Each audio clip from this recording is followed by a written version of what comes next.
ഒരു 2014 മോഡൽ വിഗോ കൊടുക്കാനുള്ളത്. 110cc വണ്ടിയാണ്. നല്ലൊരു സ്കൂട്ടർ തപ്പി നടക്കുന്ന മോഡൽ കൂടിയ സ്കൂട്ടർ തപ്പി നടക്കുന്ന ആർക്ക് വേണമെങ്കിലും ഇതൊന്ന് ടെസ്റ്റ് ഡ്രൈവ് അടിച്ച് നോക്കാവുന്നതാണ്. നല്ല വണ്ടിയാണെന്ന് തന്നെയാണ് എൻ്റെ അഭിപ്രായം. കാരണം ഞാനത് ഓടിച്ച് നോക്കിയായിരുന്നു. ഓടിച്ച് നോക്കിയപ്പോൾ നല്ല പവറൊക്കെ ഉണ്ട്. പിന്നെ പുറത്തത്തെ മേക്കപ്പ് എങ്ങനെയാണെന്ന് വെച്ചാൽ ആദ്യം തന്നെ സീറ്റ് കവറൊക്കെ നോക്കിയത് ഇതൊക്കെയാണ് അവസ്ഥ. സീറ്റ് കവറിന് ഇപ്പോൾ എന്തോരം വിലയുണ്ട് നിങ്ങൾക്ക് അറിയാം.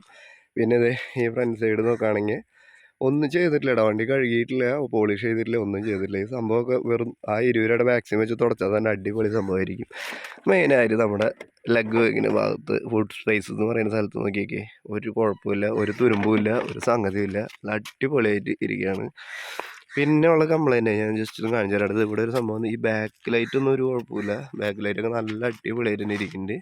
ഇതിവിടെ കാണാം, ഈ ലൈറ്റിൻ്റെ ഇവിടെ ഒരു തുരുമ്പും ഒരു പാച്ചുണ്ട്, ചെറിയ ടച്ചപ്പാണ്.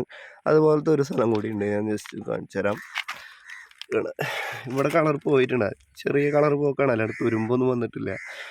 അതുപോലെ തന്നെ ഇത് ഇവിടെയും ഒരു പാച്ച് വർക്കിൻ്റെ ഒരു ആവശ്യകത ഉണ്ട്. ഈ രണ്ട്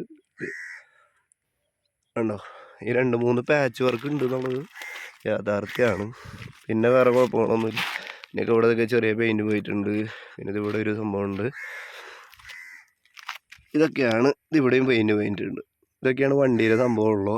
പക്ഷേ നിങ്ങൾ വിചാരിക്കും ഇപ്പോൾ ഈ പാച്ച് കാണിച്ചു തന്നുകൊണ്ട് വലിയ സംഭവമായിട്ടൊന്നും കരുതണ്ട. പിന്നെ ഇത് ഇവിടുത്തെ ഒരു പെയിൻറ്റ് പോയിൻ്റാണ്, വൈസറിൻ്റെ അടുത്ത് പെയിൻറ്റ് പോയിൻ്റ്. ഇതാണ് വണ്ടിയുടെ ഫ്രണ്ട് ലുക്ക് എന്ന് പറയുന്നത്. കാണാൻ നല്ല ഭംഗിയാണ്. ഭംഗി എന്ന് പറഞ്ഞാൽ ഈ ചെറിയ പാച്ചുകളുണ്ട്, അതായത് അവിടെ തുരുമ്പ് വന്നിട്ടുണ്ട്, ഒരു ഓട്ടോ വന്നിട്ടുണ്ട്, അവിടെ പാച്ച് ചെയ്ത് കഴിഞ്ഞാൽ തീരാവുന്ന പ്രശ്നമുള്ളൂ. പക്ഷേ വണ്ടി 2014 മോഡൽ ഡിസംബർ മോഡലാണ്. പുതിയ ഇൻഷുറൻസാണ് സെല്ലർ എടുത്തു തരാമെന്ന് പറഞ്ഞാണ്. അതുപോലെ തന്നെ പുതിയ പൊല്യൂഷൻ.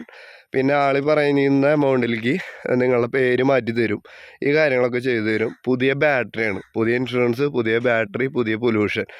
ഇനി ടയറിനെ കുറിച്ച് പറയുന്നത് എന്താ വെച്ച് കഴിഞ്ഞാൽ, ബാക്ക് ടയർ പുത്തൻ ടയറാണ്, അത് ഓടിയിട്ടില്ല. ഇനി ഫ്രണ്ട് ടയറാണെങ്കിൽ ഇതിന് കമ്പനി ടയർ തന്നെയാണ് കിടക്കുന്നത്. TVSൻ്റെ കമ്പനി ടയർ തന്നെയാണ് ഇത് നമുക്ക് കിടക്കുന്നത് കേട്ടോ. ഇനി ഇതിൻ്റെ സെലർ പറയുന്നത് 9000 കിലോമീറ്റർ മാത്രമാണ് വണ്ടി ഓടിയിട്ടുള്ളൂ. അത് നിങ്ങൾ ഇതിൻ്റെ ഡിജിറ്റൽ മീറ്ററാണ്, സാധാ മീറ്ററല്ല. ആ വണ്ടിയിൽ നിന്ന് ചെക്ക് ചെയ്ത് കഴിഞ്ഞാൽ മനസ്സിലാവും. ഞാൻ ജസ്റ്റ് കാണിച്ചു തരാം.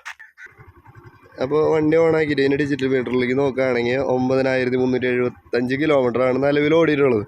അപ്പോൾ നിങ്ങൾക്ക് തോന്നും ബാക്ക് ടയർ പുതിയത് ഇട്ടു, ഫ്രണ്ട് ടയർ കമ്പനി ഇട്ടു, അപ്പോൾ എങ്ങനെയാണ് ബാക്ക് ടയർ മാറിയതെന്ന്. വണ്ടി ഉപയോഗിക്കാണ്ടിരിക്കുകയായിരുന്നു, അതുകൊണ്ട് ബാക്ക് ടയർ ഉപയോഗിക്കാതെ ഇരുന്ന് വെറുതെ ഇരുന്നിട്ട് ബാക്ക് ടയർ പൊട്ടിയതാണ്. ഉപയോഗിക്കാതെ ഇരുന്നിട്ട് ബാക്ക് ടയർ പൊട്ടിയപ്പോഴാണ് അത് മാറ്റേണ്ടി വന്നത്. ഫ്രണ്ട് ടയറിന് വേറെ യാതൊരു കുഴപ്പമില്ല. ആകെ 9000 കിലോമീറ്റർ ഓടിയിട്ടുള്ളൂ. അപ്പോൾ ഇത് അവിശ്വസിക്കേണ്ട കാര്യമൊന്നുമില്ല. കാരണം എന്താ വെച്ച് കഴിഞ്ഞാൽ, ഈ വണ്ടി ഓടിക്കുമ്പോൾ, അല്ലെങ്കിൽ നിങ്ങൾ വണ്ടി ഒന്ന് വന്ന് ടെസ്റ്റ് ഒന്ന് അടിച്ച് നോക്കിയാൽ, വണ്ടി ഓടിക്കുകയാണെങ്കിൽ നിങ്ങൾക്ക് മനസ്സിലാവും ഓടാത്ത വണ്ടിയാണെന്നുള്ളത്. കാരണം അതിൻ്റെ പവറും അതിൻ്റെ പിക്കപ്പൊക്കെ, അതായത് കൈ കൊടുത്താൽ നല്ല പടപടയ്ക്കും, ഒരു ബുദ്ധിമുട്ടുമില്ല, നല്ല സ്മൂത്തായിട്ട് ഉപയോഗിക്കാൻ പറ്റുന്നുണ്ട്.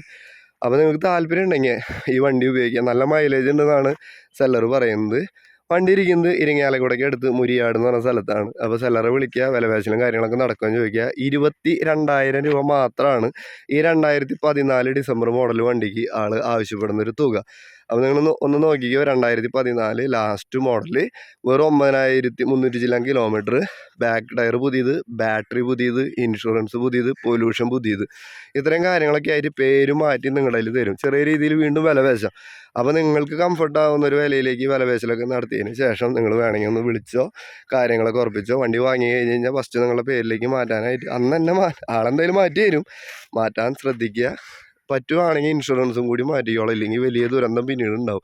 ഇൻഷുറൻസിലേക്ക് പേര് മാറ്റാനായിട്ട് വെറും 60 രൂപയുടെ ചിലവ് മാത്രമേ ഉള്ളൂ. സെല്ലറെ വിളിക്കുന്നതിന് മുന്നേ ഫസ്റ്റ് കമൻറ്റ് ഒന്ന് ചെക്ക് ചെയ്യാൻ ശ്രമിക്കണം. വിറ്റ് പോയി കഴിഞ്ഞാൽ നമ്മൾ ഫസ്റ്റ് കമൻറ്റിലാണ് അത് പിൻ ചെയ്ത് വെച്ചിട്ടുണ്ടാവുക. അപ്പോൾ മറ്റൊരു വീഡിയോ വരുന്നവരെ എല്ലാ കൂട്ടുകാരോടും ബൈ ബൈ.